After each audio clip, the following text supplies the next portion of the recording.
Olá, bem-vindos a mais um programa Arte da Guerra com o com o embaixador Francisco Seixas da Costa e pedi-lhe, embaixador, pedindo-lhe novamente desculpa por lhe ter trocado a função, pedia-lhe que nos explicasse como é que vê este fim-capé, ou quer que se lhe possa chamar, da Alemanha, relativamente à questão do envio dos Leopard 2 para a Ucrânia, ou do envio dos Leopard 2 que estão na Polónia para a Ucrânia.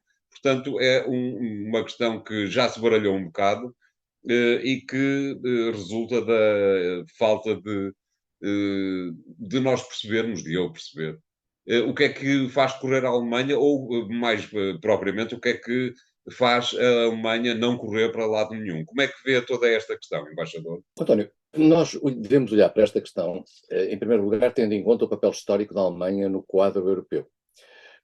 A Alemanha é o inimigo das potências ocidentais e da Rússia. Na Segunda Guerra Mundial e na Primeira Guerra Mundial é o inimigo fundamental das potências ocidentais. A Alemanha tem um histórico de natureza militar, bélica e de agressão à sua vizinhança. Com o final da Segunda Guerra Mundial, a Alemanha entrou num período de autocontenção. Autocontenção essa, lembramos que a Alemanha estava dividida em três zonas, em zonas ocupadas, 4 zonas ocupadas pelos Estados Unidos, pela França, e pelo Reino Unido e pela União Soviética. E depois há a união das três zonas ocidentais, na República Federal Alemã, e mantém-se do lado de lá o papel da União Soviética, criando a RDA. O exército alemão, as forças armadas alemãs tinham uma postura muito limitada e foram fazendo, digamos, o seu caminho eu diria, de socialização no mundo de paz e de progresso, com o seu sucesso económico e com uma posição contida no plano da sua afirmação militar. E o sucesso alemão é evidente e, no fundo, acaba por ser o elemento central na sua relação com a França, que é quem lhe dá, eu diria, a mão política para a criação do chamado eixo franco-alemão, que no fundo é o sucesso das comunidades europeias e depois, mais tarde, da União Europeia. E depois, mais tarde, a própria moeda alemã, o marco, que era uma moeda fundamental, a moeda mais segura, é trocada, digamos assim, pela unificação alemã. Isto é uma história muito longa, que tem a ver com as posições francesas, tem a ver com as posições britânicas também, mas, no fundo, a Alemanha dispensa o marco para poder ter o euro e para poder ter uma certa credibilidade.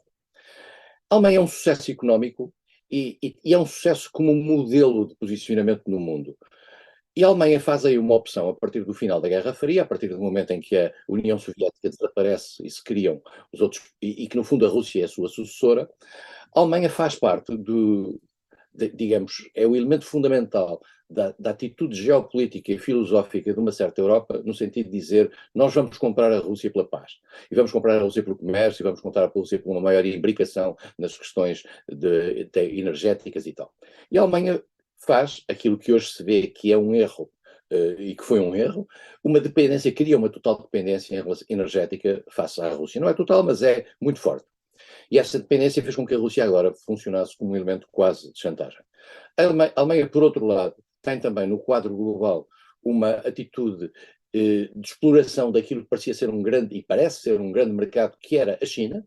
A Alemanha é o país europeu que mais empurrou a Europa para uma relação com a China, e a Alemanha contou sempre, e por isso é que há bases americanas no seu território, esta base de Ramstein, onde se realizam estas reuniões de coordenação dos 50 países que apoiam a Ucrânia, é uma base americana, contou sempre com o apoio americano e com a defesa americana. No fundo, a Alemanha contou, se isto corre mal com Moscovo, no fundo são os americanos que aí vêm. E no plano político global, contou com o seu papel de ligação com a França como um elemento de sustentação política do modelo europeu. Esta situação com a Rússia veio mudar tudo. E veio mudar tudo e a Alemanha, digamos, descobre que falhou toda a sua tentativa de apaziguamento da Rússia e para isso tem que deixar muito rapidamente de depender do gás russo e assim aconteceu. A Alemanha hoje, em menos de um ano, conseguiu não depender do gás russo, do qual dependia, creio que, 60%, através de outros mecanismos. E a Alemanha fez uma começou a pensar internamente no seu papel no mundo e, em particular, no seu papel na defesa europeia. Temos que Digamos de perceber alguma que não é... forma que até agora a Alemanha sabia que aquele era o seu papel no mundo de paz e agora o mundo de paz desapareceu-lhe da porta. Convém também pensar o seguinte: a Alemanha é o mais importante país europeu sob o ponto de vista económico. A Claro, Alemanha é uma voz muito importante, mas não está presente como membro permanente do Conselho de Segurança da ONU. A Alemanha não tem armas nucleares, contrariamente à França ou ao Reino Unido.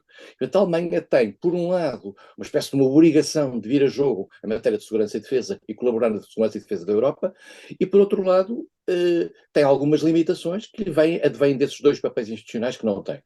Mas a Alemanha ganhou muito com esta Europa nova, com esta Europa do alargamento. Se você e os nossos espectadores se lembrarem, a fronteira da Guerra Fria passava pelo meio da Alemanha, passava exato. pelo meio de Berlim. A Alemanha ganhou uma buffer zone muito grande a leste, com as Polónias, as Eslováquias, a Estónia, a Letónia, as Lituânias, etc.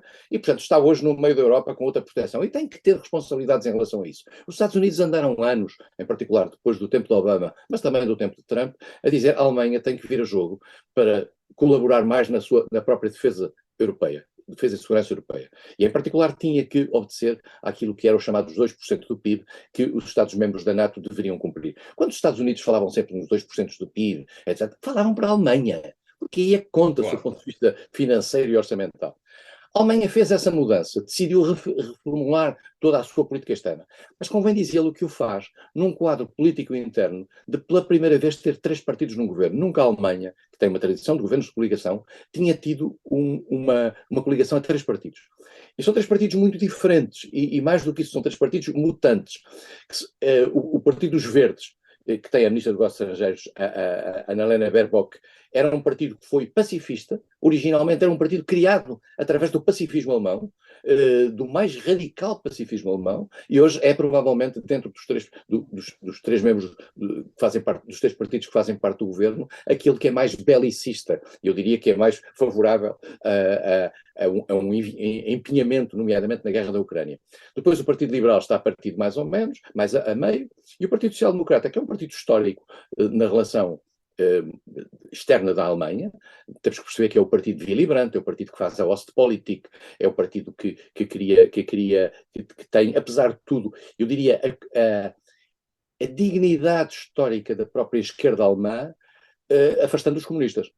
E é um partido histórico com um papel, aliás, muito importante em toda a Europa e na própria definição da social-democracia europeia, nomeadamente portuguesa. O Partido Socialista Português nasceu em Bad Münsterfeld, na Alemanha, em 1973. Neste momento, a Alemanha vive este debate interno. É uma maturação. Nós temos que perceber que a Alemanha mudou num ano muito mais que qualquer outro país europeu, em termos da sua própria postura. E por isso mesmo, a Alemanha, porquê é que há estas reticências alemãs relativamente aos Leopard? Porque a Alemanha sabe que tem uma história, e que tem uma história relativa, pode parecer ridículo para algumas pessoas, o que eu vou dizer, tem uma história dos seus tanques marcharem para leste e marcharem contra a Rússia, em todos os tempos. Tem uma história... pela Ucrânia, por sinal. Aliás, e na Ucrânia. A Alemanha não quer ser vista, não quer, como sabe, há uma posição americana no sentido de não empenharem os seus próprios tanques, os Abrams, como os franceses não querem empenhar os Leclerc, só os britânicos é que estão dispostos a empenhar um esquadrão de Challenger 2, 14 tanques.